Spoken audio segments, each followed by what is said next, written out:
fellow creatives, it is your pricing queen Jazz here, bringing you the recipe for success in your freelance business. Just like how adding just the right spices can turn a bland dish into a culinary masterpiece, knowing how to price your services can turn your creative skills into a profitable venture. At my virtual kitchen, the Creative Business Kitchen, I dish out the tips, tricks, and secret ingredients that can help you in your creative, successful freelance business. So come on in, grab a seat, and it's time to cook up a storm of profits together. First things first, if you haven't used my pricing calculator, or you have, but it's been a while and you haven't calculated your rate or recalculated your rate, you can check it out by heading here. I can wait while you have a bit of a play if you want to pause here, but just make sure you come back to this video. We're going to have a chat afterwards.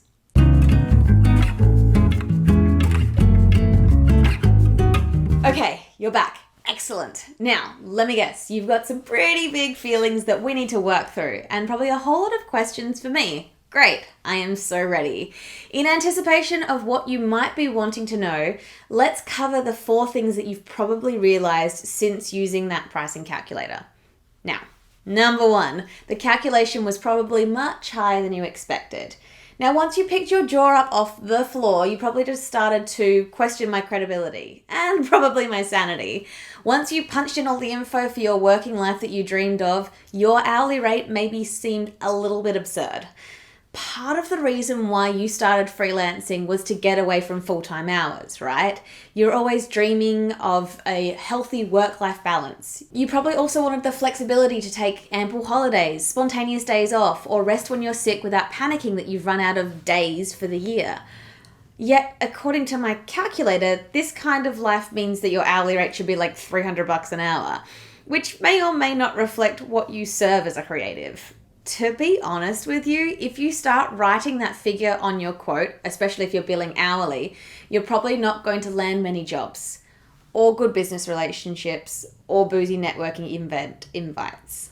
Sorry. Tweaking the numbers in the calculator here will help you really work out what that means for you, because it's all about those little adjustments. You're wanting to find a rate that you can work with, serve with confidence, and actually get paid by clients. It's about balancing the different flavors that make up that whole rate. Now, number 2, there are probably more overheads and expenses than you first thought that you would have.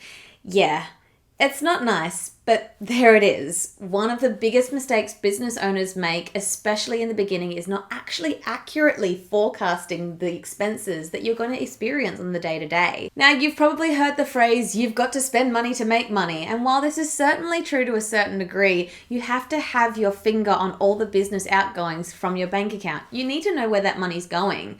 A monthly accounting subscription, a premium Dropbox account here, and trips to Officeworks for suppliers are the very tip of the expense iceberg. And I can guarantee, especially in the beginning, that there will be expenses that you literally never anticipated. Now, regardless of what others have said, it costs money to run a business. And sometimes those expenses, those higher expenses, are literally the cost of running a successful business. Now, number 3, tax. It's not pretty. One of the perks of being employed by someone else is that you've got a bit of a blind eye to the tax that you actually pay. Sure, it's listed on your pay slip, but you never actually see the money, so it doesn't seem to be that much of a hard thing to part with. You calculate your budget based on the dollars that actually go into your account each week, knowing that that money is mostly yours, right? Freelancing can make taxes very confronting. Not only do you have to try and work out how much you're supposed to be paying, which can be hard because there's an ebb and flow in your workload and there's no consistency, but you actually have to either set aside or pay it as you go. When you quote for a job, you've got to swallow the fact that part of that money literally isn't yours to spend and will spend a really small amount of time in your bank account. To actually have 6 figures all to yourself, you have to be invoicing almost twice as much. Seems crazy, right? But it's true. It can seem very overwhelming like that, but I highly recommend getting a bookkeeper for this and really communicating quite a lot with your accountant. Now, number 4, you will work a good chunk of hours that aren't actually billable. Admin, bookwork, discovery calls, marketing, emergency calls to your mum, panicking that you've charged the wrong amount. These are all hours that you have to spend working on the business that you're not actually directly being paid for. which sucks, right? When someone says I'm $200 an hour, thinking that equates to a full working week of 38 or 40 hours a week at that rate isn't actually accurate. That high rate needs to cover both working and non-working hours to make sure that you not only cover your time, but cover your business too. Now, there are only a certain number of hours in the week. You don't want to be working literally all of them. Yet somehow you have to strike this balance between working in the business and working on the business. When you charge based on an hourly rate, time spent working on the business is time that you're not getting paid for. And the problem is that if you don't spend time doing marketing, admin, or calling your mum for advice, you probably won't have any clients to bill. Now, you're probably really scratching your head wondering how the heck anyone can make any money in this freelance game, let alone working on only a handful of jobs and hours per week. Let me tell you, it's actually really possible. I'm evidence of this, but you have to understand that there's a science behind pricing.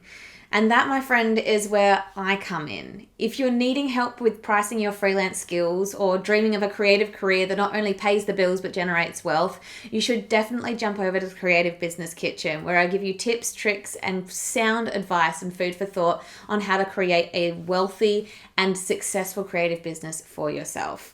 Comment below. I would love to hear feedback on how you found the pricing calculator and what your new hourly rate is now. Order up! And that's it for today's video, folks. I hope you found these tips helpful and inspiring, gave you some bit of food for thought. And if you're hungry for more, head on over to thecreativebusinesskitchen.com, where you'll find even more resources and tools to help you build a thriving freelance business. From pricing strategies, marketing tips, contract templates, and project management software, Creative Business Kitchen has everything you need to help take your freelance business to that extra next level.